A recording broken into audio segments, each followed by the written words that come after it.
The last thing Titi could remember was a strong hand covering her mouth with a piece of cloth.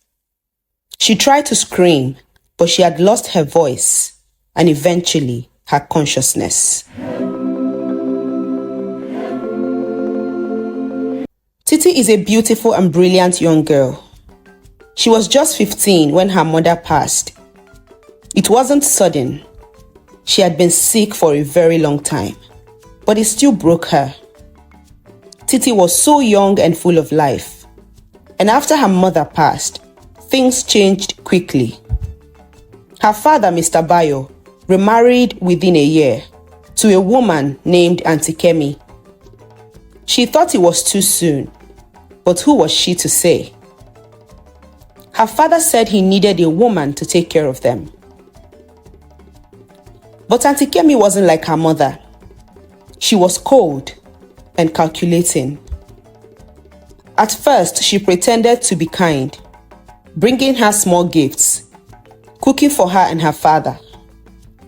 But it didn't take long before her true nature showed. She didn't like Titi. It was somehow clear from the beginning, especially to Titi, and she had told her father about it, but he ignored her and asked her to cooperate better with her new stepmother. Not long after, the tension in the house grew thick. Auntie Kemi would send Titi off to the far-ended town's market early in the morning on a school day. And before Titi would get back, it would have been too late to make it to school. She would give her meals without meat, even when the pot was overflowing with various meat and fish. She would give her a mountain of clothes to wash in the evening, and she would end up sleeping very late at night. And when she gets to school in the morning, she will be falling asleep during classes.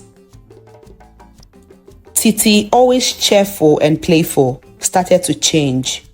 She became quiet, withdrawn. She would cry in the corner of her room at night and sleep off while at it. Titi never complained, though she tried once to her father, and he told her off. Her father was barely even around, as he was always away on trips to Onitsha to buy goods for his bicycle spare parts business. And even when he was home, he never saw how bad things had gotten. So Titi always tried to be strong.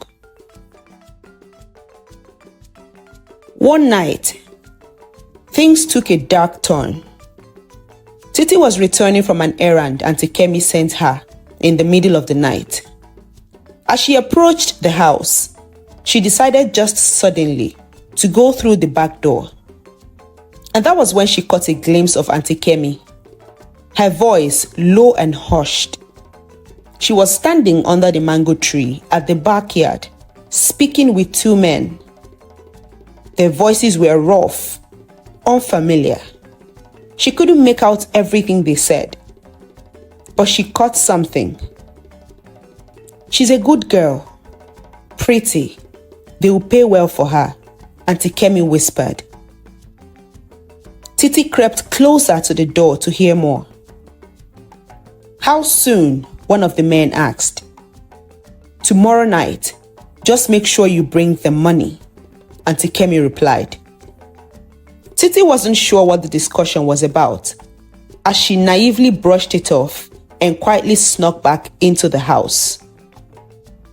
The next day, Auntie Kemi was acting strange. She even smiled at Titi during breakfast, and something in her felt very uneasy. That night, as the town slept, around midnight, the front door creaked open. Auntie Kemi led two men into the house and pointed towards Titi's room. The last thing Titi could remember was a strange, strong hand covering her mouth with a piece of cloth. She tried to scream, but she had lost her voice and eventually her consciousness. They shoved her into the van, and within minutes, they were gone. By morning, Auntie Kemi raised an alarm to her neighbors that her stepdaughter had run out of the house with her boyfriend. She contacted Titi's father, who was out on a trip, and lied to him that she overheard Titi planning with her village boyfriend to elope to another town. Titi's father rushed home when he heard that his daughter had eloped. He cried bitterly and blamed himself for not being attentive.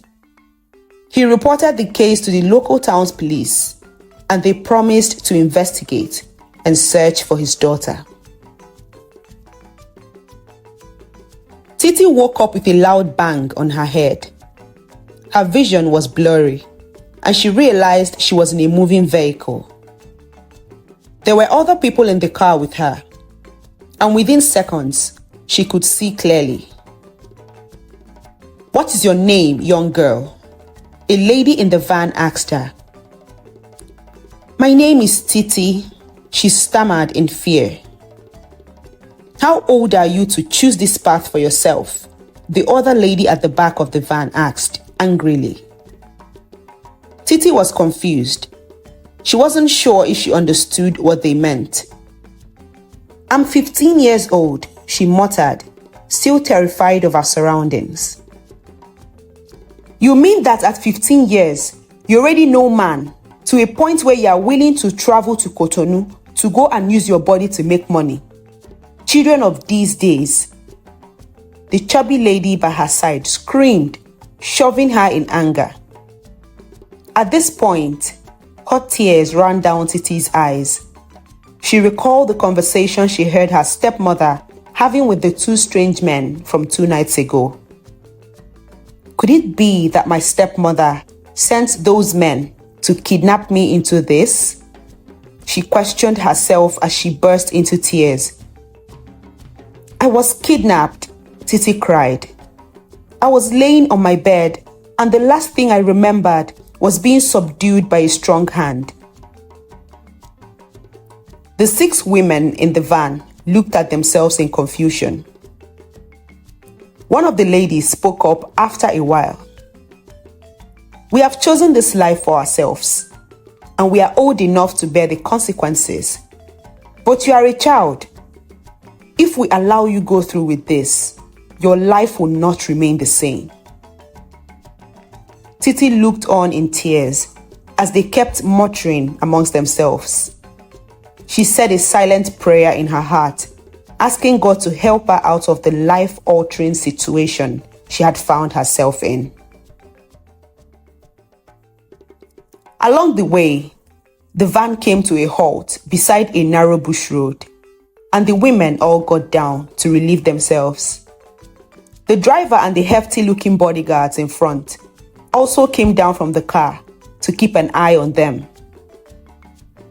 Titi followed the women too as they made their way into the forest, and she was halted by one of the women.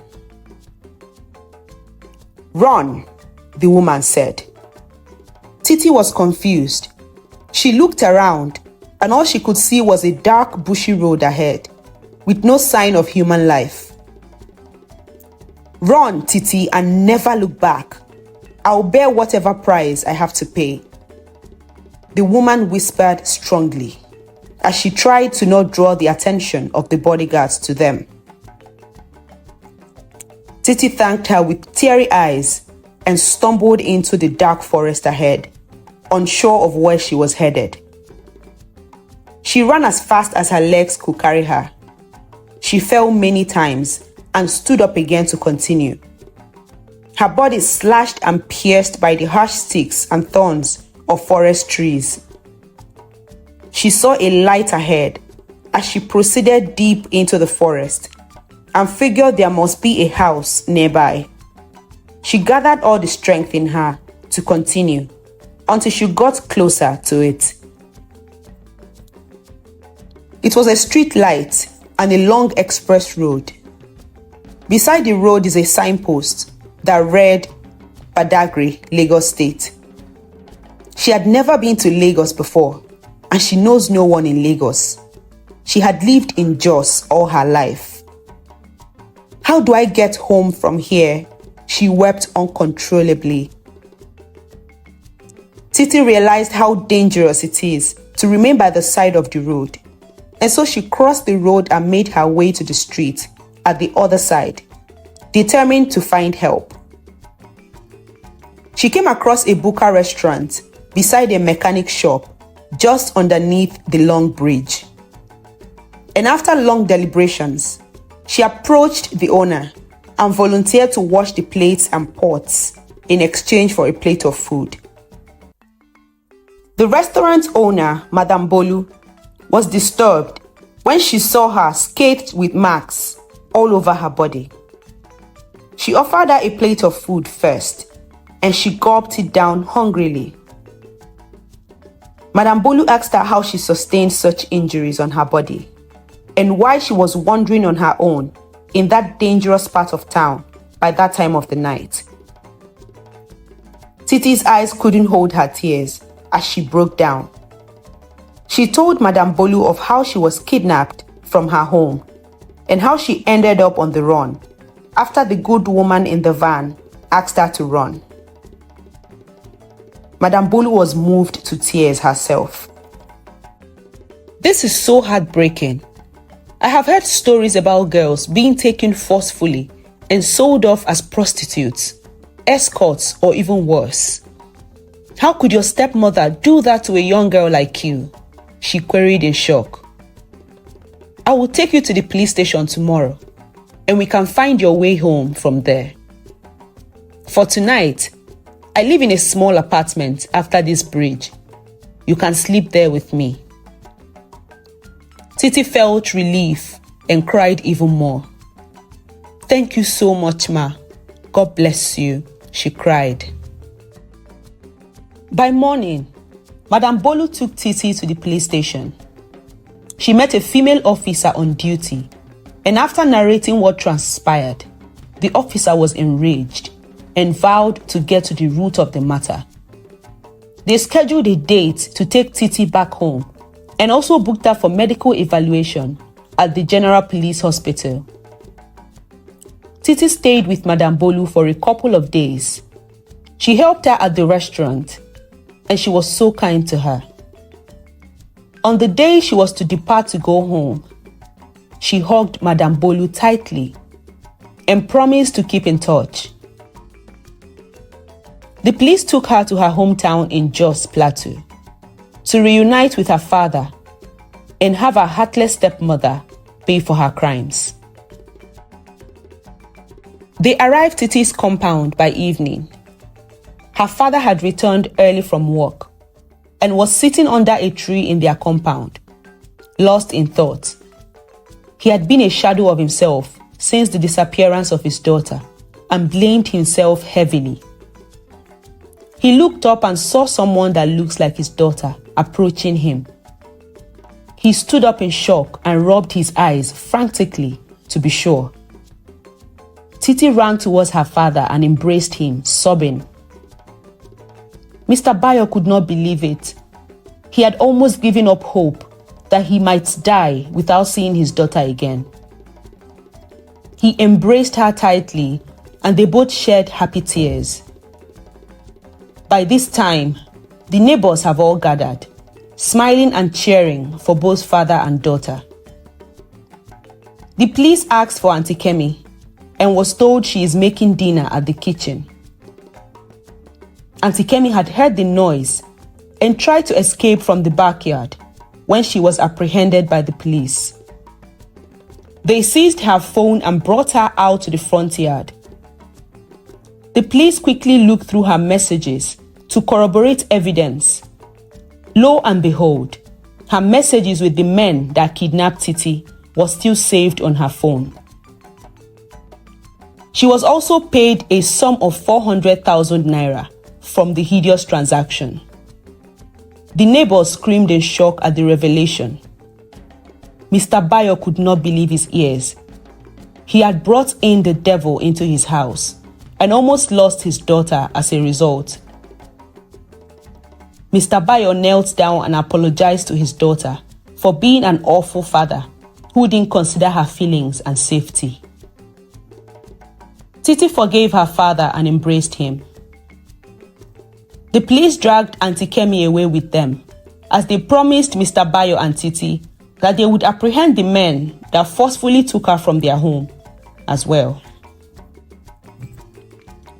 In the coming days, Mr. Bayo took time off work to tend to his daughter and ensure she feels safe again, and also recover from her traumatic experience. He vowed to put his selfish desires behind and care for his lovely daughter now that they have been given a second chance.